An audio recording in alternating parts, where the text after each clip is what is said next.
Buenas tardes a todos, bienvenidos al Colegio Inmobiliario. Les doy la bienvenida en nombre de las autoridades del colegio. Soy Claudia Carral, de Actividades Académicas, y hoy vamos a presentar la capacitación de la unidad de un organismo oficial, por supuesto, de la Unidad de Información Financiera, la UIF. Por lo tanto, ustedes lo que están viendo en pantalla es un QR en el cual, si ustedes desean unirse al grupo de WhatsApp para así recibir más información al respecto y todas las consultas e inquietudes que quieran realizar en esta charla. Así que si son tan amables, pueden unirse. Además, quería informarles que algunos no sé si están acreditados o no pasaron en recepción por la acreditación.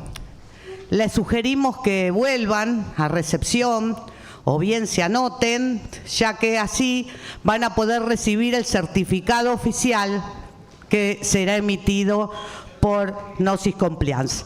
Así que les agradecemos y bueno, quiero presentar en un minuto a la autoridad, al vicepresidente, para que dé la apertura oficial de la charla. Así que bueno, si son tan amables ya pueden ir leyendo el QR y le damos la bienvenida a Román Paiquín, que suba al escenario. Muchas gracias y bueno, gracias por asistir y gracias a todos los espectadores que nos están viendo por YouTube. Muchas gracias. Un aplauso lo recibimos al vicepresidente. Gracias. Bueno, muchas gracias, Claudia. Bueno, bienvenidos oficialmente al colegio, a la Casa del Matriculado de Capital Federal. Y bueno, hoy nos convoca este tema de la Unidad de Información Financiera y vamos a tener una disertación a cargo de la empresa Gnosis a través de Vanina Lombardi y Omar Natale. Bueno, como dijo Claudia, a través del QR ustedes van a poder adherirse o integrarse al grupo de WhatsApp, donde vamos a poder hacer todas las preguntas, o sea que la charla se va a desarrollar sin interrupciones. Todas las dudas o consultas que vayan surgiendo la pueden hacer a través de este grupo de WhatsApp. Y bueno, ustedes saben que nosotros, por ser corredores inmobiliarios, ya somos sujetos obligados ante la UIF, estemos inscriptos o no. Ya por el solo hecho de ser corredores tenemos todas las obligaciones que cumplir con este organismo. Nosotros a partir del año 2012, que con una ley que creó la UIF y con la resolución 16 de ese año, nos veníamos rigiendo como sujetos obligados hasta el año 2024. En el año 2024 fueron cambiando las resoluciones y a partir de ese momento nosotros tenemos que ver todo lo que tenemos que cumplir en la resolución 43 del año 2024 de la UIF. Y esto nos agregó varias funciones o varias tareas, que es lo que vamos a tratar hoy con los disertantes. Así que bueno, no nos demoramos más y ya les doy el pase para que empiecen con la disertación.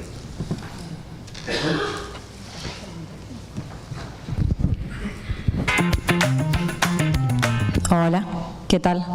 Buen día, bienvenidos a todos, gracias por venir a la charla. Bueno, ahí tendríamos que poder ver en la pantalla la presentación.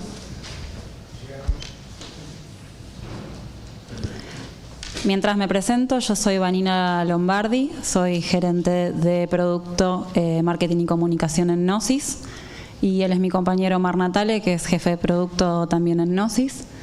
Bien, ahí se ve la presentación. Bueno, como comentó Román, lo que vamos a hacer es ahondar un poco en la resolución 43 de 2024 de la UIF, que es la que atañe al sector inmobiliario. Vamos a hacer un paseo por la resolución. Es una resolución larga, así que algunos puntos los sinteticé y esta presentación seguramente se las van a compartir, por eso algunas Algunos slides quizás los pase un poquito más rápido, que tienen listas bastante largas de temas, pero la idea es que se vayan con un pantallazo general de lo que exige esta resolución y de algunas definiciones que tiene, ¿sí? Y acá mi compañero vamos a ir mostrando también algunas partes del servicio que Gnosis tiene para cumplir con algunos de estos requisitos que pide la Unidad de Información Financiera. Como mencionaron, tienen el SQR para luego mandar las preguntas, y cuando terminemos con la exposición vamos a ir viendo de responderlas, ¿sí? ¿Se escucha bien, no? Bien. Bueno, esto ya lo mencioné, así que avanzamos. El temario son definiciones de la norma, elementos básicos del sistema de prevención, los datos que hay que pedir en caso de que de clientes, personas humanas y jurídicas, la segmentación en niveles de riesgo y los tipos de debida diligencia, los supuestos que implican un mayor riesgo de lavado o financiamiento del terrorismo. SLAFT es lavado de activos, financiamiento del terrorismo, es una sigla que se repite mucho en la norma. ¿Qué es un perfil transaccional? Las operaciones inusuales, los reportes de operaciones sospechosas o ROS y los reportes sistemáticos, ¿sí? Bueno, arrancamos con, creo que lo más relevante quizás para ustedes, que es saber qué parte de su actividad está alcanzada. La UIF, como saben, regula a un amplio espectro de sujetos obligados, y en algunos casos no hay diferenciaciones por tipo de actividad dentro del sujeto obligado. Por ejemplo, un banco es sujeto obligado siempre. En cambio, ciertos sectores de actividad son sujetos obligados cuando realizan determinadas actividades que la norma denomina actividades específicas, que son las que están alcanzadas. En este caso son estas dos, lo que es compra o venta de inmuebles, y en el caso de locación de inmuebles hay un monto que se fija. Este monto está evaluado en digamos, lo que la UIF está tomando últimamente como un índice, porque antes en las resoluciones había valores nominales absolutos, y como las resoluciones no se actualizaban seguido, de repente un valor quedaba súper desactualizado, además con la inflación, con todos los temas económicos. Entonces ahora puso el salario mínimo vital y móvil, que es algo que fija el Consejo del Salario del Ministerio de Trabajo y que se actualiza, bueno, según la inflación que haya, a veces cada 2, 3 meses, a veces cada 6 meses. El último es de 322.000, que es el que yo estoy tomando de referencia en la presentación, pero según cuando lo estén mirando tendrán que ingresar y ver la última resolución. Este es de agosto y creo que este mes, el que viene, puede que haya una nueva actualización. Si tomamos de referencia 322.000, 300 salarios son alrededor de 96 millones de pesos, en este caso en el monto anual de locación. Si las operaciones superan ese monto, igual o superior, están dentro de las actividades específicas. ¿Quiénes son entonces los sujetos obligados? Bueno, los agentes o corredores inmobiliarios matriculados y las sociedades que tienen por objeto esa actividad, cuando realizan las actividades específicas que les mencioné anteriormente. O sea, si realizan otro tipo de actividades, no, ¿sí? Seguramente hay un mix, en algunas actividades van a tener que cumplir y en otras no. ¿Quiénes son clientes? Quizás todas esas cosas parecen obvias, pero no lo son tanto, y es importante saber la diferencia para saber a dónde después tengo que ir a hacer foco o profundizar. Los clientes son toda persona humana, jurídica, nacional o extranjera con la que hay algún tipo de relación comercial o profesional para las actividades que mencioné anteriormente, y hay clientes ocasionales y clientes habituales. Después veremos que también esto tiene una diferencia en cuanto a la gestión que hay que realizar con esos clientes. La mayoría, digamos, no sé si la mayoría, los ocasionales no los defino los habituales. Son los que hacen en un año más de una actividad específica de las mencionadas anteriormente que sea igual o superior a 700 salarios mínimos vitales y móviles, que es un equivalente a 225 millones de pesos. Eso, bueno, deberían ustedes llevar un registro por quit, digamos, de persona humana o jurídica, e ir sumando las actividades para ver cuáles superan este monto, ¿no? Bueno, ¿qué es lo que hay que hacer? Esto creo que no lo mencioné. ¿Por qué estamos hablando de esto? Bueno, lo que busca el sistema de prevención de lavado de activos y financiamiento del terrorismo a nivel más global es detectar y, digamos, poner obligaciones en aquellos sectores de actividad donde se considera que es más factible que quienes realizan estos delitos vayan a cometerlos y, digamos, quieran blanquear los fondos que obtienen a través de los delitos. Por eso el sector inmobiliario está dentro, el sector financiero, el sector del mercado de capitales y demás. Entonces, todo lo que la norma pide es con el objetivo de detectar a estas personas o empresas. Ay, perdón. Ay, no sé. Ahí volví. Ok.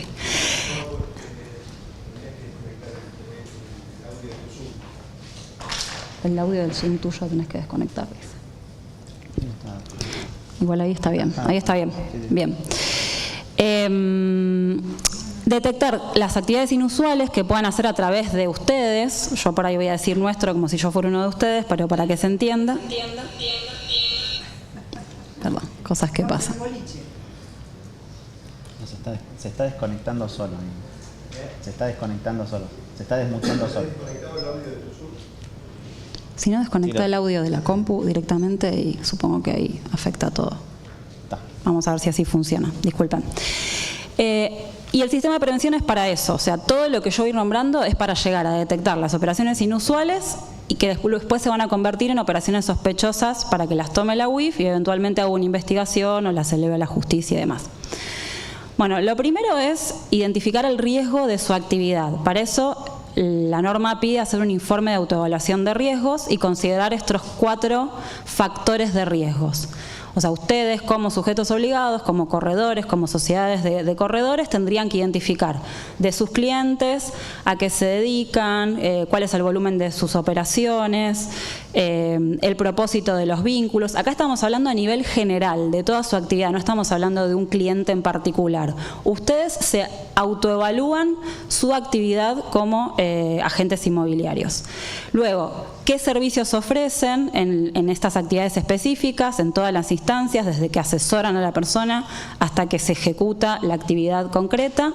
¿A través de qué canales y en qué zonas geográficas? Esto para determinar niveles de riesgo de cada una de estas partes. Lo que es zona geográfica tiene que ver con ciertos países que, por ejemplo, por el Grupo de Acción Financiera Internacional y otros organismos internacionales están ya mencionados como de mayor riesgo de lavado. Bueno, los clásicos son Corea del Norte, Irán, pero hay otras listas que el GAFI va publicando y que hay que tener actualizadas. Y dentro del país hay mapas del delito, hay lugares donde de repente está más... digamos, hay mayor nivel de narcotráfico, de ciertos delitos que después terminan en blanqueo de fondos. Bueno, esos lugares son de mayor riesgo y también deberían considerar ustedes tanto dónde desarrollan su actividad como dónde se desarrollan las actividades específicas en las cuales ustedes toman parte. Y con eso hacer una evaluación general de riesgos. Ese informe que tienen que armar, tienen que decir cuál es el riesgo que yo tengo en cada uno de esos factores y qué voy a hacer si el riesgo es alto en alguno de esos factores. O sea, no es decir, bueno, mi riesgo es alto en zona geográfica porque yo opero en la triple frontera. Fin. No, es, bueno, ok, ¿qué control extra puedo agregar yo ahí a mi operatoria para que ese riesgo baje un poco? Eso es lo que espera la UIF, que yo haga una evaluación de riesgos y que después diga cuáles son mis controles mitigantes donde hay mayor riesgo. Y también tener en cuenta otros documentos como las evaluaciones de riesgo que hace la UIF, que es a nivel país y demás. Este informe se tiene que actualizar en el caso de su actividad cada 2 años. Hay muchos sujetos obligados que lo tienen que presentar todos los años. Y la metodología, o sea, todo esto de los factores de riesgo y demás, cada 4. Por lo que vi en la norma, le digo por lo que vi porque me mencionaron antes de empezar la charla que algunos reportes que tenían que presentar este año se fueron prorrogando, entonces no sé si puede llegar a pasar algo parecido con esto. Pero en principio el primer informe y metodología lo tendrían que presentar al 30 de abril del año próximo y debería incluir en los periodos, como es bianual, de todo el 2024 y todo el 2025. ¿Sí? Eso sería la autoevaluación. El informe de autoevaluación de riesgos, sí. Bueno, todos estos elementos no voy a listarlos todos porque vamos a hablar en detalle de ellos ahora en las diapositivas que siguen, pero serían como los elementos mínimos que debería tener su sistema de prevención, ¿sí? De todo esto vamos a ir mencionándolo más adelante. ¿Todavía no? ¿Lo tuyo no? Bueno, tienen que tener un manual de prevención de lavado de activos y financiamiento del terrorismo que hay que revisar cada 2 años.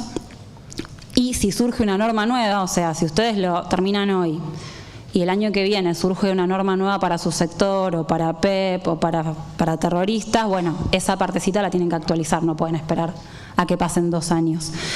Ese manual tiene que ser conocido. Acá la norma hace mucha diferenciación entre si son una sociedad o si son profesionales independientes. Obviamente entendamos que si son profesionales independientes, todo lo que tiene que ver con la autoridad máxima, el oficial de cumplimiento, informar a empleados, bueno, digamos, tienen que adaptarlo a su situación. Si es una persona que se dedica al rubro, será esa persona la que tenga que cumplir todo.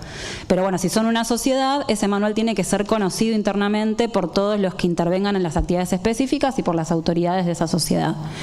Y en el manual ustedes dicen cuáles son mis procedimientos internos para cumplir con la norma. Básicamente es eso: cómo doy de alta a un cliente, cómo armo los legajos, cada cuánto lo hago, cómo capacito y todo lo demás.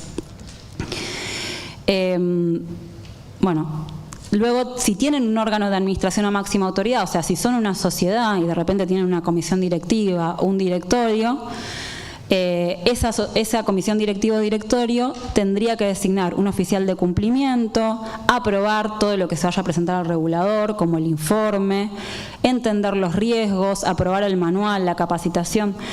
¿Por qué dice esto? Lo que quiere la UIF es que esto no recaiga en 2, 3 personas que se ocupen de esto y que las autoridades máximas no estén al tanto. Porque llegado el caso de que sucediera algo, no sé, de que hubiera una sanción o de que hubiera alguna actividad sospechosa y demás, luego las sanciones recaen sobre las autoridades, no recaen sobre los empleados, los analistas y demás. Esto pasa en cualquier sujeto obligado. Por eso el objetivo es que la máxima autoridad esté al tanto y apruebe todo. Bien. No, después en datos básicos. En el caso de que tengan que tener un oficial de cumplimiento, que es como les decía, cuando son sociedades, no cuando son agente o corredor independiente, tienen que designar un titular y un suplente. Y acá están todas las funciones que tiene ese oficial de cumplimiento. Yo les puedo decir mi experiencia de haber trabajado en bancos, en compañías de seguros, que obviamente tienen una estructura mucho más grande. Ahí en general el oficial de cumplimiento es un director, es parte del directorio y es la persona que tiene que proponer las políticas, elaborarle el informe. En la práctica no es la persona que realmente lo hace, tiene un equipo de gente, pero es la que da el visto bueno y el ok final y, digamos, pone la firma. Y también tiene que, en cierto modo, dar la cara si hay una auditoría, si viene la UIF o lo que fuere. Debería ser una persona o que tenga experiencia en el tema o, bueno, que sea capacitada en el tema para entender de lo que se está hablando, ¿no? También la norma dice que no se puede dejar de tener oficial de cumplimiento, por eso hay un suplente, si está enfermo, si se va de licencia, lo que sea, tiene que entrar en funciones el suplente y esto se tiene que notificar rápidamente a la UIF. Esta persona va, por ejemplo, a aprobar cuando hay clientes de alto riesgo el inicio del vínculo, va a responder a los pedidos de las autoridades, va a realizar los ROS, de nuevo. En la práctica general no es el que hace el ROS, pero tiene que dar el ok, tiene que quedar asentado en algún lado que pasó por esa persona. Otros puntos del sistema de prevención. Hay que guardar la documentación. Porque normalmente cuando se hacen auditorías, no sé ustedes si su sector tiene tantas auditorías sobre esta temática, pero si un día la UIF quisiera venir, estaría completamente habilitada a hacerlo y les pediría documentación. Entonces no podemos decir, no, lo que pasa es que esta operación fue el año pasado, yo ya no lo tengo la documentación. Bueno, no, hay un plazo mínimo de guarda de documentación. Siempre que hay una actividad específica en el medio, que son las que definimos al principio, como mínimo 10 años desde que se hizo esa actividad. Tiene que conservarse la documentación respaldatoria de la operación. Y después, si yo recabo documentación de clientes para armar legajos, para debida diligencia, que lo vamos a ver más adelante, ahí se amplía, porque es como mínimo 10 años, pero desde que esa persona dejó de ser cliente, si es un cliente habitual, o realizó la última actividad específica conmigo como sujeto obligado, siempre lo que ocurra último.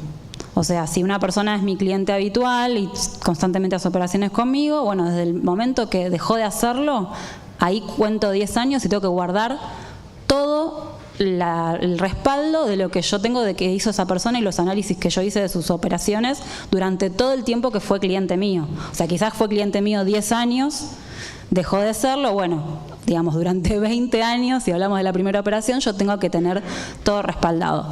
Antes era más que engorroso porque eran respaldos en papel, ahora obviamente están los legajos digitales y es un poco más fácil, ¿no?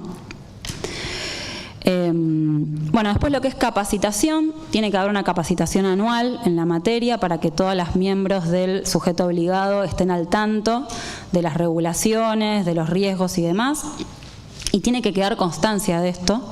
Por eso, bueno, entiendo que, por ejemplo, en este caso podría ser certificado de asistencia acá, entiendo que eso podría ser una opción, pero internamente ustedes deberían de alguna forma, no sé, o circularizar algo escrito y que la persona firme que tomó conocimiento, o sea, algo que dé cuenta de que los miembros del sujeto obligado se capacitaron en el tema. Perdóname, ¿esto es una capacitación? Sí, entiendo que sí, sí.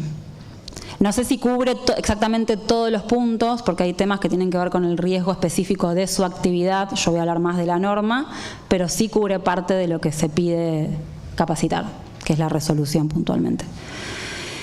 Después hay que hacer una evaluación del sistema de prevención. Se le dice evaluación, pero para que todos entendamos, estamos hablando de una auditoría. Esto no aplica a todos, aplica a los que son personas jurídicas. Y dentro de las personas jurídicas hay dos tipos. Lo que es la revisión externa independiente, que es una figura que no existe desde siempre, ahora no tengo la fecha de la resolución original, pero existe hace unos años, antes no estaba. Son personas que están acreditadas ante la UIF en un registro de revisores externos independientes que tienen que mostrar conocimiento y ciertas condiciones formales para hacerlo y que están especializados para hacer una evaluación de riesgos de lavado y financiamiento del terrorismo. O sea, no puede ser cualquier persona que uno conozca, por decir, sino que tiene que ser alguien acreditado en ese registro. Esas personas tienen que hacer una evaluación, pero solamente para los sujetos obligados con ingresos anuales superiores a 875 salarios mínimos vitales y móviles, que es un equivalente a 281 millones de pesos, o que realicen 50 o más actividades específicas en un año.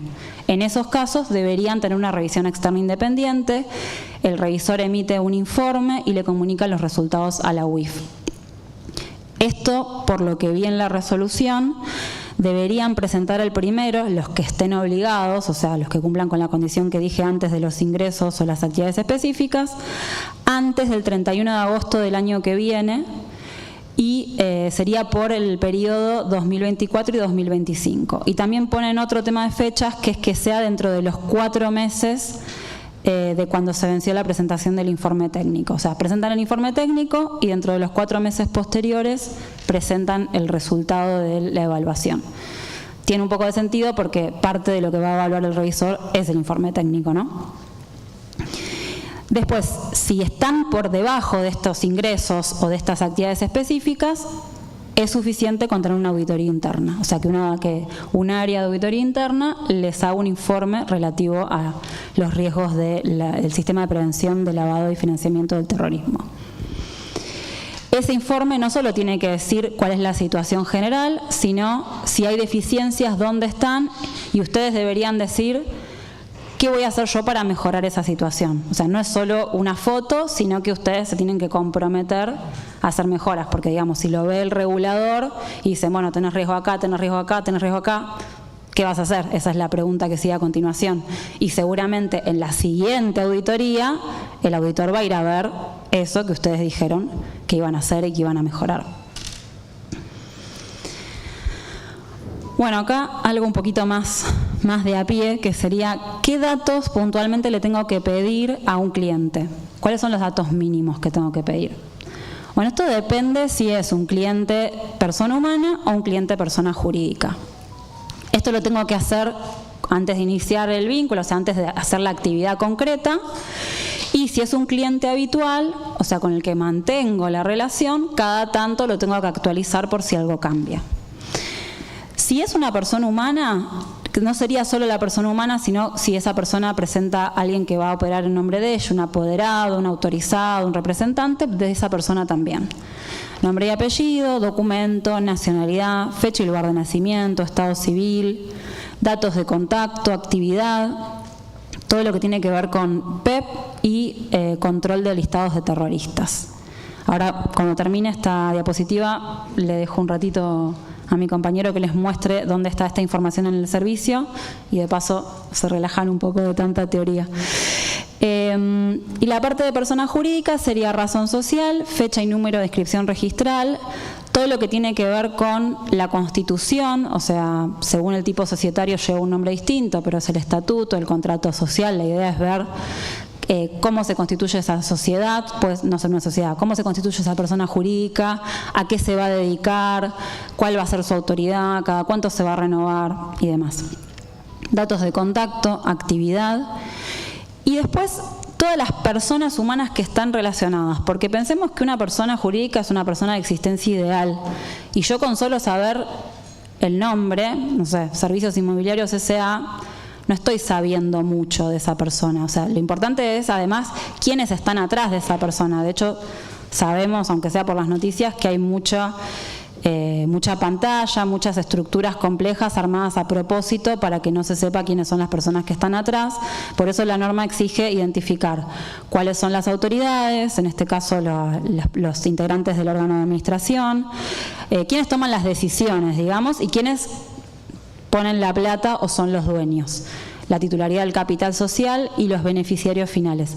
Ahí hago un asterisco, los beneficiarios finales, por si no están familiarizados con el término, la norma los define como las personas humanas que tienen el 10% más del paquete accionario de una persona jurídica. Acá hay bastante complejidad. Si a ustedes les parece complejo, yo les puedo asegurar, yo trabajé en algunos bancos grandes y es muy difícil, incluso para un banco que quizás es el sujeto obligado con mayor poder para pedirle documentación a los clientes, porque muchas veces de eso depende que les otorguen un crédito y demás. Es bastante complejo llegar a identificar los beneficiarios finales de ciertas sociedades, porque a veces tienen, no sé, empresas offshore, tienen un entramado muy complejo, pero bueno, si vamos a la teoría o a lo ideal, lo que la UIF pide es, llegame hasta la última persona o personas que tengan el 10%, y a veces eso es como una mamushka. Hay una sociedad que es de otra sociedad, que es de otra sociedad, que es de...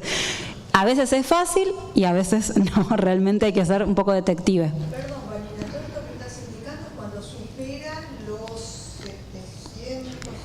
Cuando realiza alguna de las actividades específicas que dije al principio, compraventa de inmuebles o locación, que no me acuerdo cuál era el... Superando los montos que indicaste. Sí, exacto, sí. Sí, porque si no ya no hay en esas otras operaciones obligación de sujeto obligado, digamos. No, de nada. Sí, sí.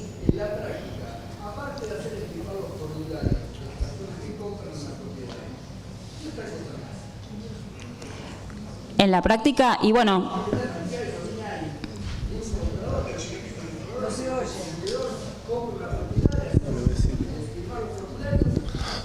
Perdón, porque no se oye la pregunta. Dejemos que terminen la exposición para no cortar y las hacemos al final todas las dudas. La puede pasar por el grupo de WhatsApp y si no en un papel, pero la hacemos al final, así no le cortamos el hilo de la exposición. Bien. Bueno, y lo último que digo antes de pasarle a Omar, para todas estas personas humanas que están vinculadas con las jurídicas, hay que pedir todos los datos de la izquierda también. O sea, si yo tengo un beneficiario final, si tengo un director, un presidente, tengo que saber los datos de nombre, fecha y lugar de nacimiento y demás. Ahí ahora le paso un ratito a Omar. Bien, ahí voy a dejar de compartir y vuelvo a compartir de nuevo.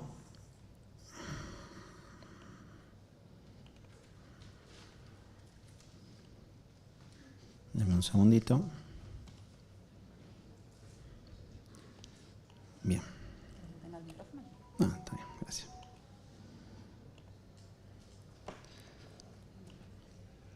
Bien. Ahí lo que ustedes están visualizando sería el informe que generamos en Gnosis Compliance, ¿sí? Este informe tiene un compendio de toda la información de la cual disponemos, con la cual está dividida en secciones. ¿Sí? Por ejemplo, información general, con lo que vimos recién en lo que presentó Vanina en cuanto al quit, la actividad que desarrolla, el domicilio fiscal, domicilio alternativo, ¿sí? Esos datos que hemos visto. También el nivel socioeconómico, ¿sí? En este caso, bueno, no lo dije antes, estamos consultando una persona física, ¿sí? Algo interesante que tiene esto, que ni bien uno consulta, como ustedes pueden ver, tiene dos etiquetas. Estas etiquetas son dinámicas. Pueden aparecer dependiendo de la condición de la persona.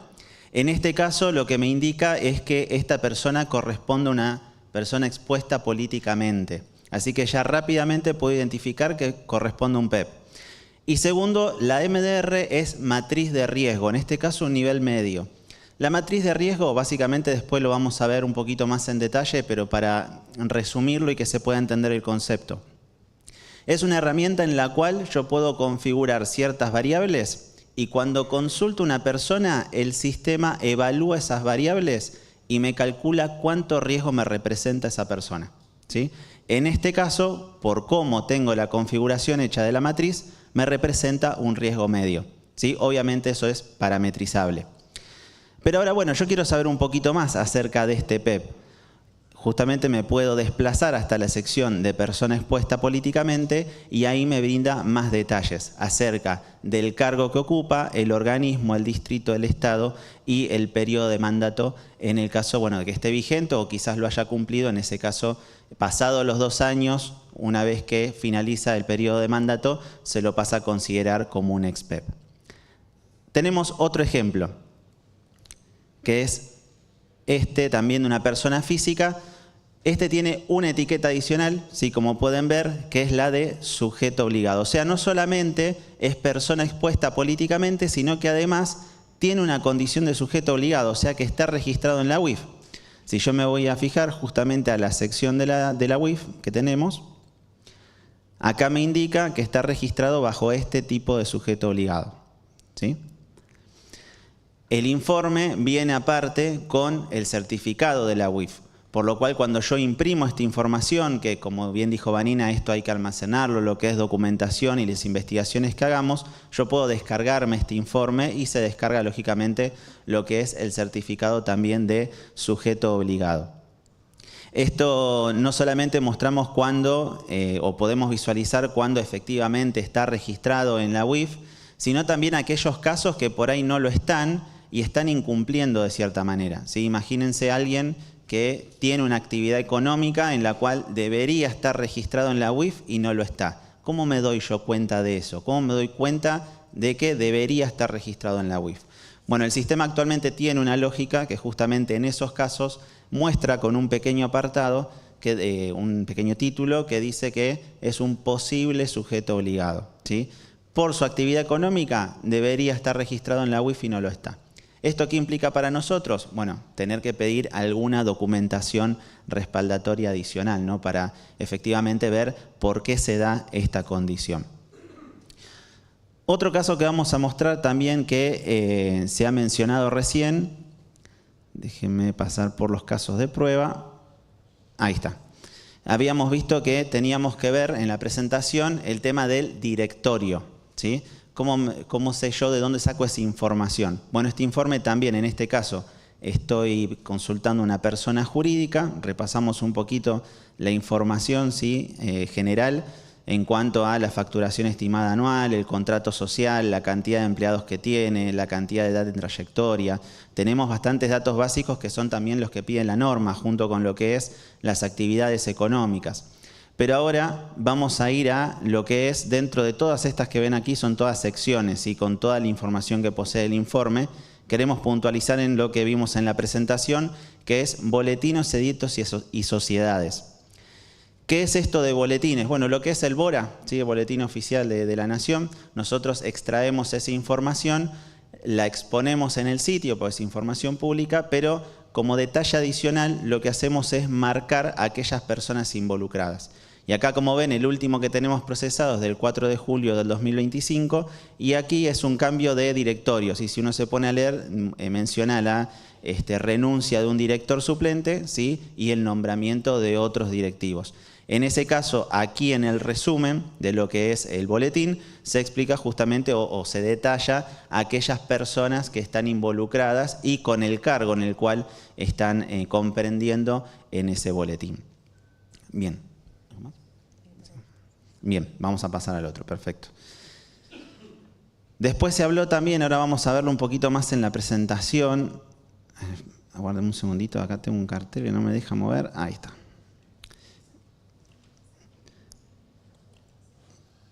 Bien, vamos a ver algo muy importante, que es el tema de la base de lavado de activos y financiamiento del terrorismo, ¿sí? O lo que es base LAF, o sea, aquellas personas que están mencionadas, ya sean personas jurídicas o personas físicas, que están mencionadas en alguno de los listados internacionales de terrorismo, ¿sí?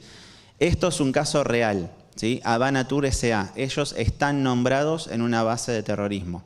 Fíjense que la etiqueta ya me alerta de eso, me dice base LAF, o sea, tiene una mención. ¿Quiere decir que el quit está en esa mención? No, está el homónimo, o sea, tiene una mención por homónimo. En este caso es un caso real, por eso lo citamos, porque viene bien al ejercicio.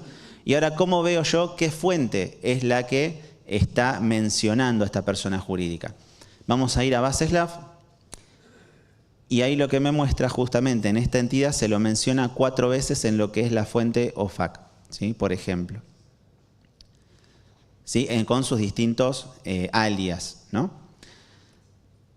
Nosotros actualmente, como ustedes pueden ver aquí, estamos consultando 9 fuentes, ¿sí? Oficiales. Actualmente las que son obligatorias por la resolución son las de REPET y las de la del Consejo de Seguridad de las Naciones Unidas, ¿sí? Ahora vamos a ver un ejemplo de una persona que está en REPET. Por ejemplo, esta tiene una mención en bases LAF. Si uno va justamente a lo que es la correspondiente sección, lo que menciona es la fuente REPET, ¿sí? Que es la fuente nacional. Y en este caso estamos seguros de que es la persona porque la fuente ya te da el número de quill. Así que no hay dudas, es esta persona que está mencionado en esa fuente oficial. Bien, como dijimos, esto uno al descargar, se lo puede descargar a la PC y eso se puede almacenar, ¿sí? Todo lo que es esta información. Bien, ahora al paso a Vanina y continuamos con la presentación. Gracias.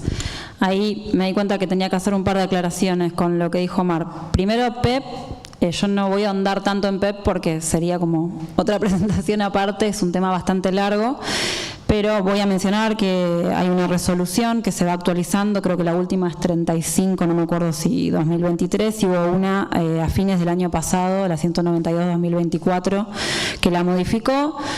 Para decirlo rápidamente, los PEP son los funcionarios públicos, hay que darles un tratamiento especial porque tienen mayor riesgo de incurrir en el delito de corrupción, que es uno de los delitos precedentes del lavado de activos, y están los funcionarios públicos y personas vinculadas a ellos, también la norma los considera PEP, familiares directos, socios y demás. A los PEPs hay que darles un tratamiento especial, a veces hay que pedirles más documentación, a todos los clientes en realidad hay que pedirle que completen una declaración jurada donde declaran si son o no PEPs, pero también hay que tener alguna base de control, que por ejemplo nosotros tenemos una desde Gnosis, pero en general son todas privadas porque no hay ningún listado oficial donde estén todos los PEPs listados con quit y nombre, sino que hay que ir a buscar en la resolución quiénes son.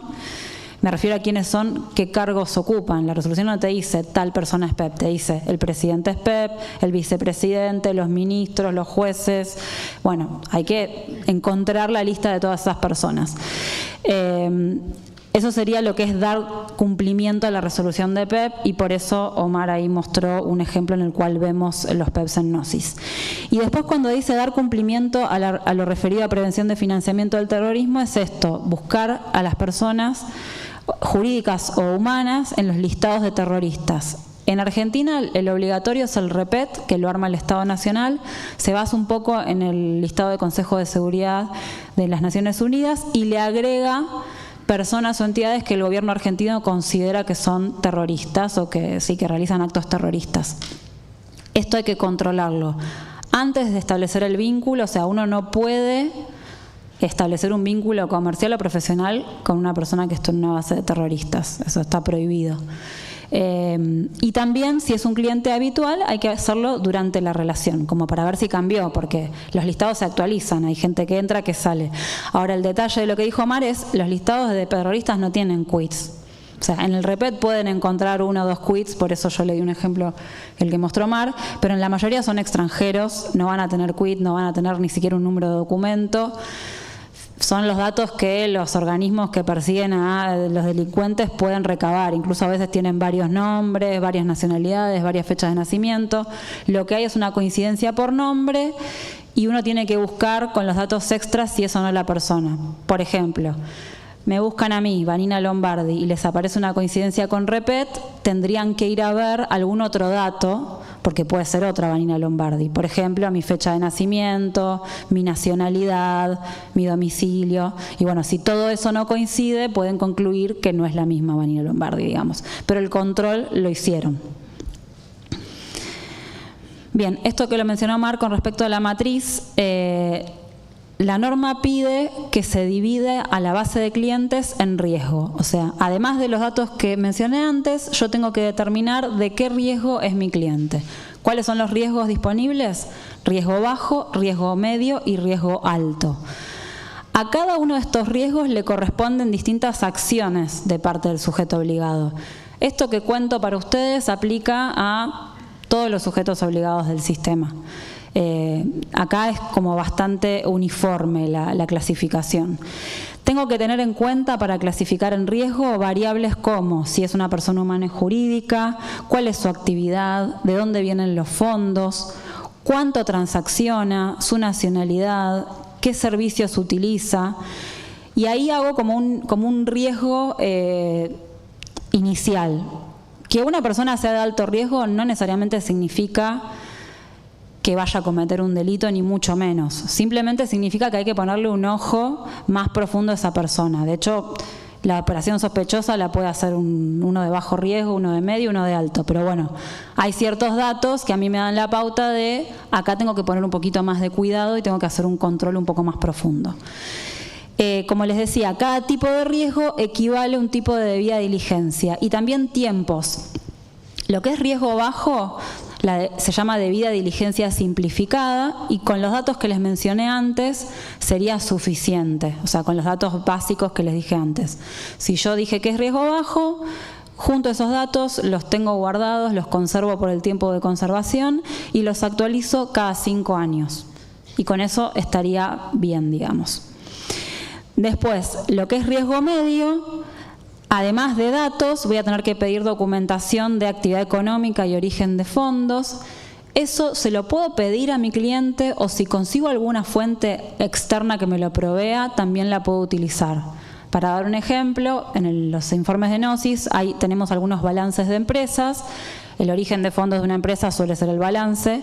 Entonces, si ustedes consultan un informe y pueden obtener el balance, o si la empresa tiene aperturada la información en CNB porque cotiza en bolsa, bueno, no tengo que pedirle además el balance al cliente. Si yo lo obtuve por otro medio y me sirve, ya está. Me lo guardo en el de abajo y listo. Eso es cada 3 años. Y después están los de riesgo alto, que son los más complicados.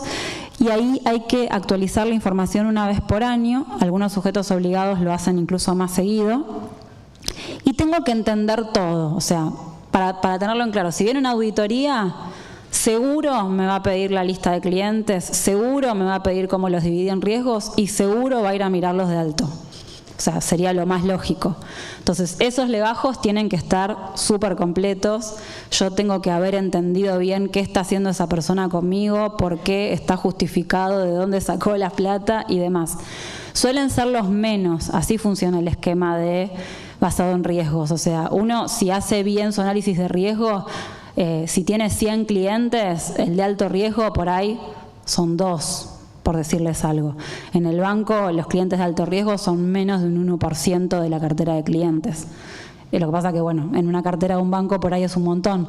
Pero digo, es piramidal esto. Debería ser, la mayoría son riesgo bajo, algunos son riesgo medio y muy pocos deberían ser riesgo alto. Si tengo muchos clientes de riesgo alto, hay algo que por ahí no estoy haciendo bien. Quizás no estoy evaluando bien el riesgo, quizás estoy en negocios demasiado riesgosos, no sé, habría que evaluarlo, pero lo importante es saber que cuando tengo clientes de riesgo alto los tengo que conocer más y tengo que tener más documentación. ¿Quieres mostrar? Bueno, les mostramos brevemente la matriz y después quedan 3 o 4 cositas más para ver.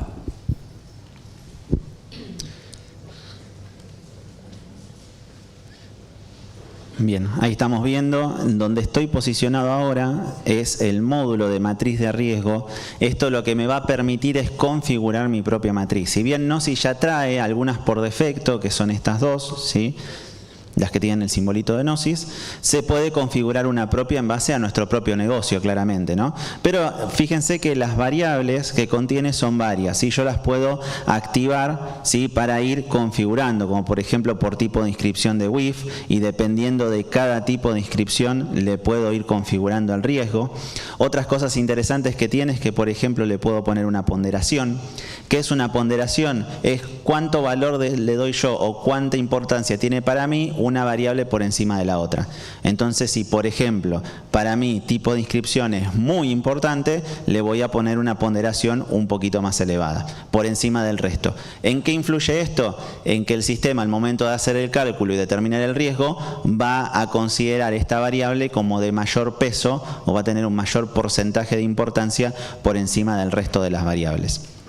Y otra funcionalidad que tiene es lo de killer, ¿sí? Si yo presiono el killer, funciona como un riesgo alto por defecto. Es decir, si yo estoy evaluando una persona y esa persona cumple con la condición donde yo tengo marcado el killer, no importa que todo el resto de las variables esté en riesgo bajo, si cumple esa condición va a ser riesgo alto, sí o sí. Sí, se usa para casos que nosotros consideremos críticos, ¿no? Y obviamente es opcional. Pero tenemos para evaluar la edad de la persona, el score, que por ahí para los que no estén habituados es el score crediticio de Gnosis, o la probabilidad de que entre en default esa persona, ¿sí? Más cerca del 1 es más probabilidad de entrar en default, más cerca del 999 es tiene mayor liquidez la persona. Después tenemos si podemos configurar la cantidad de veces que fue ex directivo recurrente, esto para configurar en una persona física, ¿no? Ahí no aclaré. La nacionalidad, después si tengo alguna base propia o lista negra, ¿sí?, o base de alerta propia que quiera subir también lo puedo hacer. Por nivel socioeconómico, si es PEP. Voy pasando así rápido para no extenderme porque no les quiero quitar mucho tiempo. Lo que es actividades de AFIP, también puedo configurar por actividades de AFIP, más allá de que sabemos que hay actividades que tendrían que estar como sujeto obligado, por ahí hay actividades que yo considero riesgosas, particularmente por mi negocio. Bueno, puedo configurar esas en particular. Lo mismo que si entró en concursos y quiebras, ¿sí?, o si está en Repsal, o si es proveedor del Estado, si es sujeto obligado con sus distintas posibilidades. Recién ven, fíjense que nosotros habíamos mencionado, él es posible sujeto obligado. También está el bloqueado dado de baja, ¿sí? El bloqueado dado de baja es aquel sujeto obligado que estaba registrado en la UIF y por algún motivo, por algún incumplimiento o falta de documentación lo bloquearon, ¿sí? Eso es un caso al cual hay que prestarle atención. También podemos configurar por ubicación geográfica, ¿sí? Dependiendo de la ubicación geográfica, si está más que nada en negocios donde evalúan si está en triple frontera, en lugares donde son más susceptibles al narcotráfico, al contrabando, suelen configurar zonas geográficas. Después, bueno, por productos y servicios. Sí, en el caso de inmobiliaria tiene su ítem para poder configurar. ¿A qué me refiero con productos y servicios? El motivo por el cual quiere asociarse conmigo, ¿sí? Entonces, si yo quiero evaluar un riesgo, ¿sí?, por alquiler, por venta, por otro y personalizarlo, yo puedo asignarle un riesgo a esa gestión. Y lo mismo por canales de distribución. ¿Sí? El canal de distribución me refiero a cómo me contactó esa persona a mí, ¿sí? Lo hizo por medio de internet, por la fuerza de venta, ¿sí?, de manera presencial. Bueno, obviamente es opcional, pero también lo podría llegar a considerar un riesgo. En base a la evaluación, vieron que nosotros habíamos visto en el informe, creo que lo sigo teniendo por aquí, ahí está. Nosotros teníamos esta etiqueta, matriz de riesgo medio alto. Bueno, esa etiqueta sale a raíz del resultado de la sección de matriz del informe. Acá están las variables configuradas de la matriz que estoy utilizando para este informe. la variable que se configuró, el valor obtenido por cada una de las variables y el riesgo y ponderación que representó ese valor. En base a todo eso, el sistema me dice, este perfil es medio alto. Lo mismo podemos hacer cuando configuramos una matriz nuestra personalizada, dependiendo de cómo sea nuestra configuración. También en base a eso el sistema nos va a decir en cuáles de las 5 categorías que hemos visto en la presentación va a encuadrar ese perfil.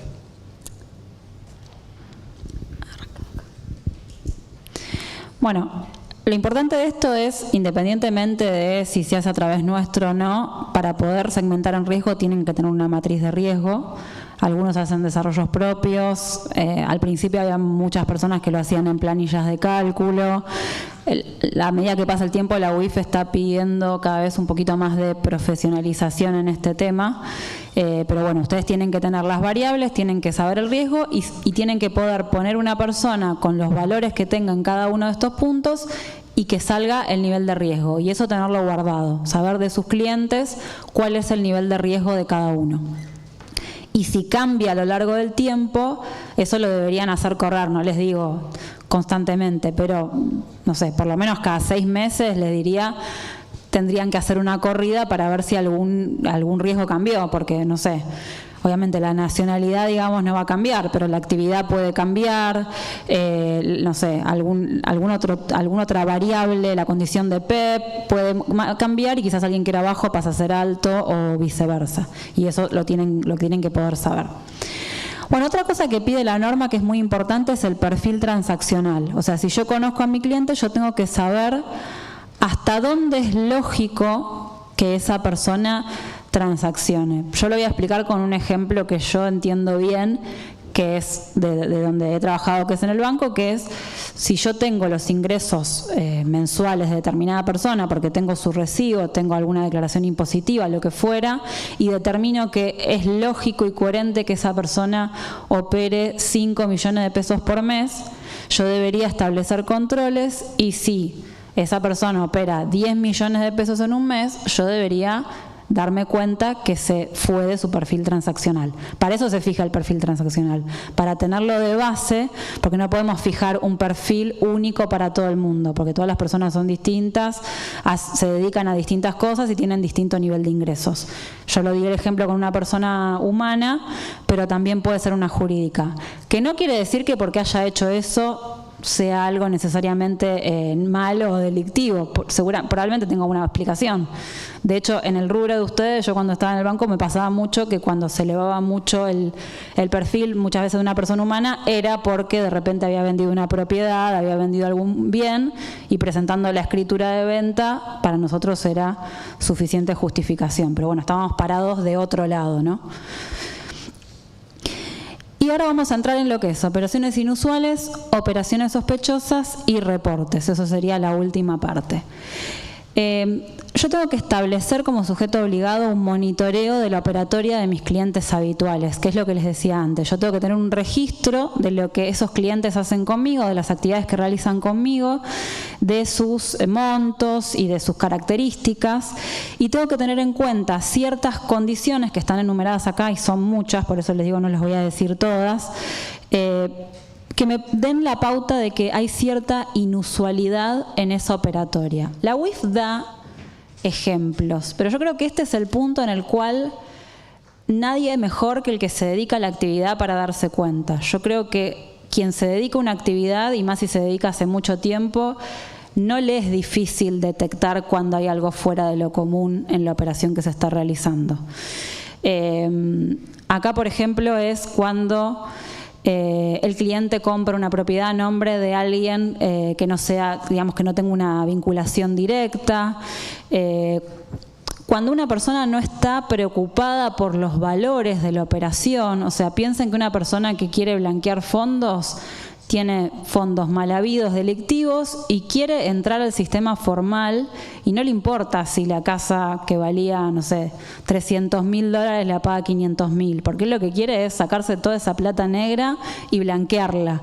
Entonces, cuando pasan ese tipo de cosas, cuando hay poco interés por la formalidad o incluso por las características de la operación, sino que lo único que se quiere es concretarla, podría ser una señal de alerta o de inusualidad. Bueno, ni que hablar cuando empiezan a intervenir personas que no tienen que ver, cuando el motivo por el cual declaran que van a comprar algo parece completamente incompatible con lo que están comprando. Bueno, hay una lista bastante larga y ustedes tendrán las propias, pero básicamente es eso, detectar algo fuera de lo común. Cuando yo lo detecto, tengo que llevar un registro de eso, porque eso también me lo va a pedir la UIF o el auditor. Y tengo que dejar asentado quién fue el cliente, cuál es el perfil, cuál es la operación, cuándo la hizo y qué concluí yo al respecto. Porque ¿qué tengo que hacer? ¿Lo detecté y ya está? No, lo detecté y tengo que analizar. Tengo que ver si se justifica o no se justifica. Puede ser un análisis que lo pueda empezar y terminar yo, digamos, el sujeto obligado, o puedo pedirle explicaciones o documentación al cliente. Entonces, una vez que hago el análisis, si el análisis termina bien, que en general, por lo menos en los sectores que yo me desempeñé, la mayoría termina bien, simplemente dejo asentado el análisis que hice, la justificación que tengo, lo cierro y si alguien viene y me lo pide, yo lo tengo disponible, como el legajo. Ahora, si no termina bien, si no lo pude justificar, si sigo pensando que es inusual y no me cierran las explicaciones y no me cierra la documentación, eso se transforma en un reporte de operación sospechosa a la UIF. Que todo lo que hablamos hasta ahora es para llegar acá. O sea, lo que le importa a la UIF de todo es que uno llegue a hacer buenos reportes de operaciones sospechosas, porque eso es el material que tiene la UIF para después hacer denuncias a la justicia y eventualmente perseguir delitos. Después podemos hablar de cuán efectivo es en la práctica, pero bueno, por lo menos en la teoría ese es el objetivo.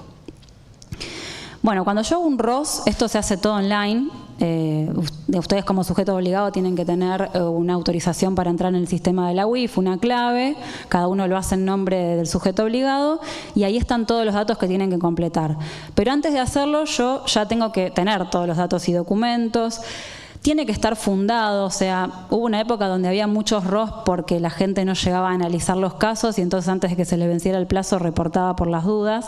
Eso es lo que la UIF llama ROS defensivo y no le gusta mucho eso a la UIF porque además la UIF es un organismo que tampoco es muy numeroso y que del otro lado también hay gente que después tiene que ir a analizar lo que le reportan, entonces trata de que, digamos, de que el input de información que reciba sea lo más limpio posible. La idea es que haya un argumento por el cual yo reporté y un respaldo y que yo pueda contar toda la gestión que hice y por qué igual decidí que era una operación sospechosa. Y además hay plazos para reportar. Primero, tengo 90 días corridos, 3 meses desde que ocurrió la operación para reportar. O sea, yo no puedo reportar hoy algo que pasó en enero de 2025.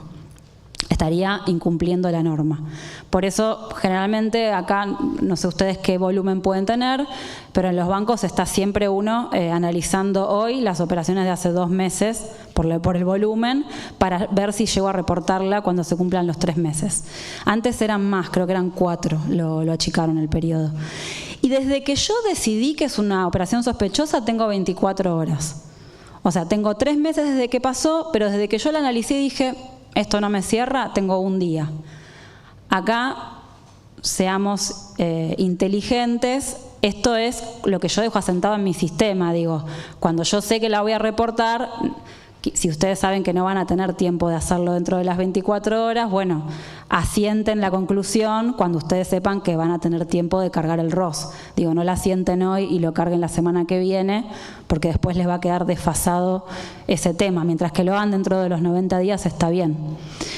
Y después, si es financiación del terrorismo, o sea, por ejemplo, es raro detectar una operación de donde ustedes crean que la persona está queriendo financiar terrorismo, pero podría ser, o también podría ser que hayan encontrado un terrorista que forma parte de una operación con este control de listas, tienen un día, 24 horas, porque obviamente los delitos de terrorismo son bastante más graves que los de lavado de activos. Lo mismo cuando es financiamiento de proliferación de armas de destrucción masiva. Y el punto este que quedó abajo no es poco importante, los ROS son confidenciales. Si hay alguna persona en particular dentro del sujeto obligado que se encarga de este tema, esto no debería ser un tema que se ventile a nivel general, y ni muchísimo menos a la persona que está siendo reportada. O sea, eso está prohibido.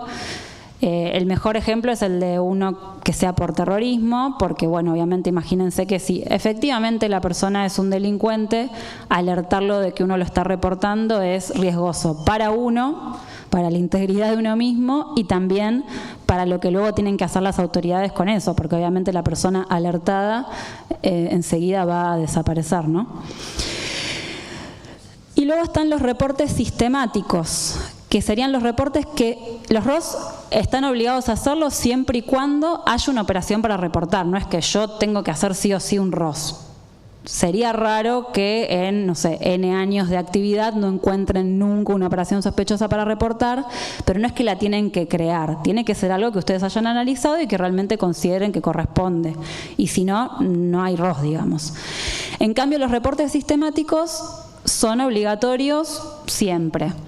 Hay dos tipos de reportes, el reporte mensual de actividades específicas, que es justamente las actividades que mencioné al principio, que son las que los convierten en sujetos obligados, las tienen que reportar a mes vencido. Del 1 al 15 de cada mes tienen que reportar las operaciones realizadas el mes anterior. Según dice la norma, no sé si esto sí se cumplió, arrancó en febrero de este año. Eso sí, bien.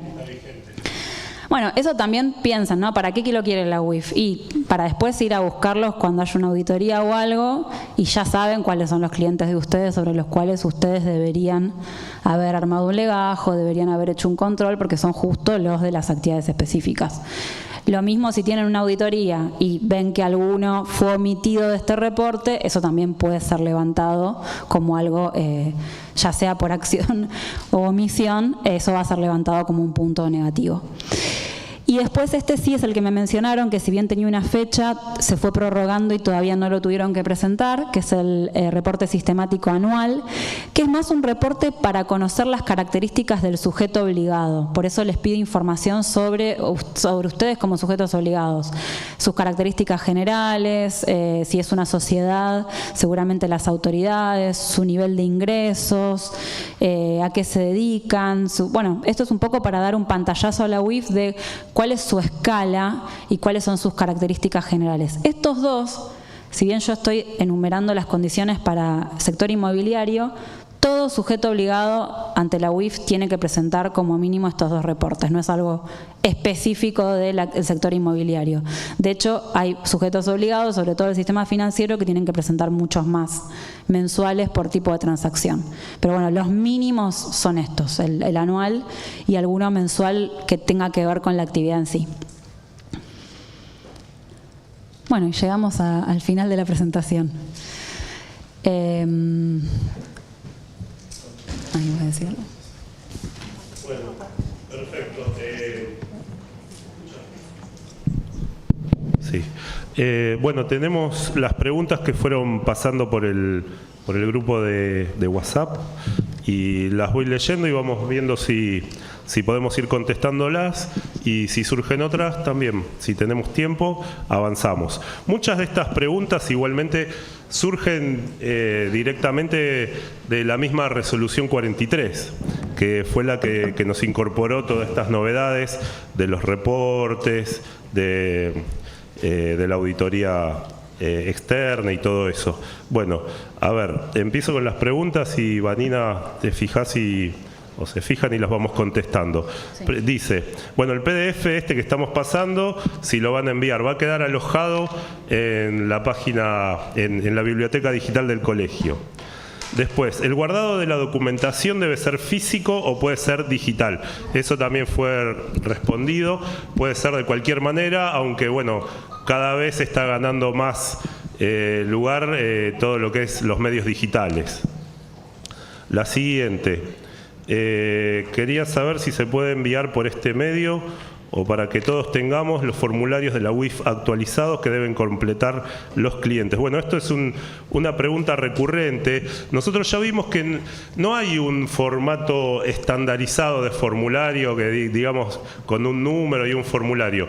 Vimos en la resolución que tenemos que tener una serie de datos que nosotros tenemos que recabar de los clientes. No importa el formato que tengamos, siempre y cuando estén todos los datos que necesitamos. Siguiente, a ver. En la práctica, en una compraventa, a ambas partes se les hacen firmar los formularios y se archivan. ¿Qué más hay que hacer? Bueno, es todo lo que explicó Vanina.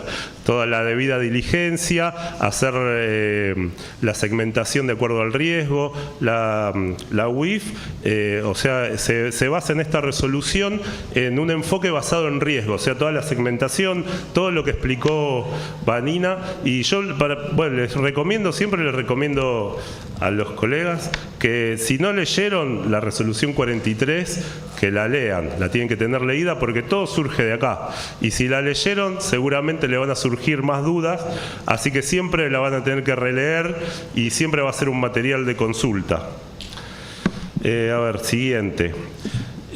¿Para qué sirve la búsqueda en sociedades? Primero, que el escribano lo pide, y segundo, se pretende que hagamos una investigación de toda la sociedad en una compra. Bueno, a ver si Vanina me ayuda, porque lo que busca la UIF es la trazabilidad del dinero. Muchos colegas dicen, ¿y por qué tengo que hacer esto si después llega el escribano?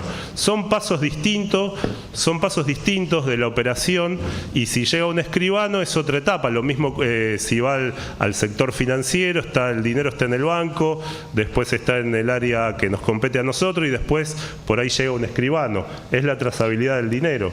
Sí, exactamente, y además cubriendo un rango más amplio de actividades se aseguran más de efectivamente lograr el fin deseado, porque si quizás tienen en cuenta solo una de las actividades que intervienen y alguna de esas falla en el camino, lo que se pierde es